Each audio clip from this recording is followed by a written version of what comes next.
The critical patriot دیکھنے والے سب دوستوں کو خوش آمدید۔ آج میرے ساتھ نیو یارک سے شریک گفتگو ہیں جناب جاوید عنایت صاحب۔ جاوید صاحب کا تعلق باغ سے ہے، لیکن یہ کچھ عرصے سے نیو یارک میں مقیم ہیں۔ یہ فری لانس جرنلسٹ ہیں اور ایکٹیوسٹ ہیں۔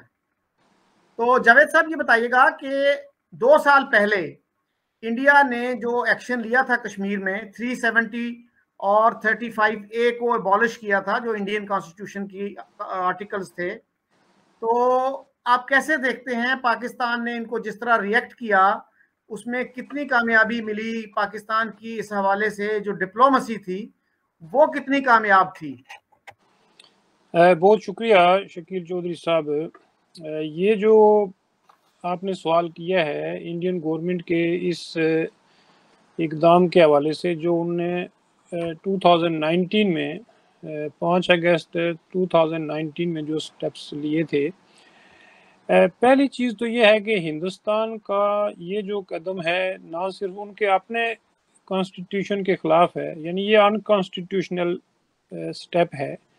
دوسرا، یہ جو ریاست جموں کشمیر کا ڈسپیوٹ ہے، یہ اس کی جو نیچر ہے اس کے بھی خلاف ہے، چونکہ یہ ڈسپیوٹ جو ہے یہ انڈیا پاکستان بھی اس کے فریق ہیں، اور اس کے فریق پرائمری جو فریق ہیں ریاست جموں کشمیر کے لوگ ہیں۔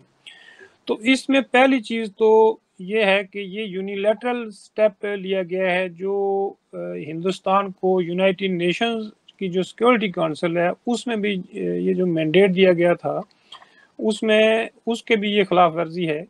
اور ہندوستان اور پاکستان کے بیچ میں جو ڈسپیوٹ ہے، جس نیچر کا یہ ڈسپیوٹ ہے، اس سے یہ ہٹ کر سٹیپ لیا گیا ہے۔ گو کہ یہ ایڈمنسٹریٹو چینجز ہیں، اس سے ریاست جموں کشمیر کے جو ڈسپیوٹ کی نیچر ہے اس پر تو کوئی فرق نہیں پڑے گا، یا اس سے ریاست جموں کشمیر کا مسئلہ ختم نہیں ہو جاتا ہے۔ اور اس حوالے سے اگر دیکھا جائے تو یہ چونکہ ہندوستان کی سپریم کورٹ میں بھی اس کو کیس کو فائل کیا گیا ہے، لیکن انہوں نے چونکہ ابھی تک اس کا، حالانکہ امیجیٹ اس کا ڈیسیجن آ جانا چاہیے تھا، لیکن انہوں نے اس پر ابھی تک پولیٹیکل جو کمپلشنز ہوتی ہیں اس کی وجہ سے ابھی تک اس کا ڈیسیجن نہیں دیا ہے۔ لیکن یہ ہے انکانسٹیٹیوشنل، انلیگل، اور یہ ریاست جموں کشمیر کے لوگوں کے بنیادی رائٹس کے بھی خلاف ہے۔ جو ریاست جموں کشمیر کا جو ایکسیشن ہے ہندوستان کے ساتھ، جو مہاراجہ ہری سنگھ نے کیا تھا 27 اکتوبر 1947 کو، یہ اس کی جو بیسک جو اسپرٹ ہے اس کے بھی خلاف ہے، اور ریاست جموں کشمیر کے لوگوں کے ساتھ جو ہندوستان کے وعدے ہیں اس کے بھی خلاف ہے۔ اور ہندوستان نے نہ تو پروسیجر کو فالو کیا، چونکہ یہ اس طرح کی جو امینڈمنٹس ہیں یا اس طرح کے جو ون سائیڈڈ ڈیسیجنز ہیں یہ ہندوستان کر ہی نہیں سکتا ہے، چونکہ اس کے لیے جو بیسک جو ضرورت تھی وہ تھی ریاست جموں کشمیر کی اسمبلی سے اپروول لینا۔ دوسرا، ہندوستان نے ریاست جموں کشمیر کا جو سٹیٹس ختم کیا ہے، یا اس کو ڈاؤن گریڈ کیا ہے، ریاست کا سٹیٹس چھین کر جو اس کو یونین ٹیریٹری، بلکہ 2 یونین ٹیریٹری بنا دی ہیں، تو یہ بھی ایک انتہا درجے کا ایک، آپ یہ سمجھ سکتے ہیں کہ غیر قانونی اور انکانسٹیٹیوشنل سٹیپ تھا۔ اور یہ ریاست جموں کشمیر کے لوگوں کو مزید ایلینیٹ کرے گا، اور یہ ریاست جموں کشمیر کے لوگوں کو ہندوستان سے بہت دور کر چکا ہے۔ اور اس سے پہلے بھی ہندوستان نے جو وہاں خاص کر کے جو ملیٹنسی اور کاؤنٹر ملیٹنسی کے تحت جو وہاں ایک کیمپین شروع کی تھی، اس وجہ سے ہی ریاست جموں کشمیر کے ایک خطے میں بہت زیادہ ایلینیشن ہو چکی تھی، اور اس سٹیپ نے ان کو تو بہت زیادہ ریاست کے خاص کر کشمیری بولنے والے خطے میں تو اس ایک بہانے کی صورتحال کریٹ کر دی ہے، اور وہاں کی پاپولیشن کو بہت زیادہ مارجنلائز کر دیا ہے، اور ان کی خواہش اور ان کی ڈیزائرز کو کچل دیا گیا ہے۔ اور یہی حال جموں خطے میں بھی ہے۔ لوگوں نے ریاست جموں کشمیر کے سٹیٹس کو ختم کرنا اور سٹیٹ کو ڈاؤن گریڈ کرنے کو کسی بھی جگہ پسند نہیں کیا ہے۔ اب جہاں تک پاکستان کا ریسپانڈ تھا تو وہ تو بالکل آپ یوں سمجھیں کہ نہ ہونے کے برابر ہی تھا، چونکہ پہلے تو انہوں نے کہا کہ ہم یونائٹڈ نیشن میں اس کا ریسپانڈ کریں گے، اس کو ہم وہاں انسانی حقوق کے کمیشن میں لے جائیں گے، یونائٹڈ نیشن کی سیکورٹی کونسل میں لے جائیں گے۔ وہاں عمران خان گیا اور انہوں نے وہاں جا کر ایک بڑی